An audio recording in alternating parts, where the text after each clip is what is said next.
Hello guys, welcome back, and in this lesson we are going to see now how to add title and description for our APIs. So far we have seen how to group our endpoints, and we have been able to group the endpoints for the users and for the products and also for the authentication and this extra endpoint for managing the 404 errors. So, but one thing else that I want you to note is that when I click on the authentication, this says post API register. Okay, it's good, but it's not that good enough. We need, a more descriptive name that will help the user to easily know what this endpoint does. And also in the product, we also need more descriptive name for these get API products, post API products. So the way you specify the name and the description for these endpoints is very simple. So you go to the code, and now I'll start with the authentication. So I'll go inside the auth controller here, and now I'll go inside the register here.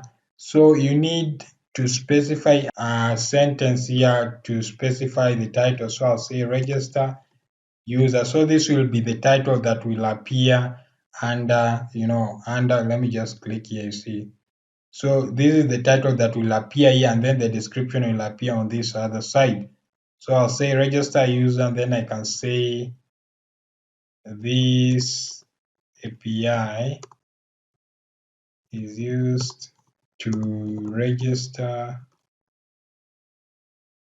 a user.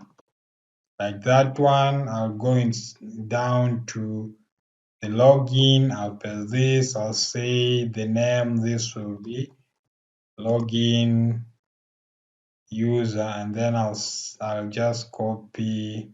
So let me copy this guy, scroll down here, I'll paste here. This API is used to log in a user, and then I'll copy this, I'll go to logout, I'll paste this guy here,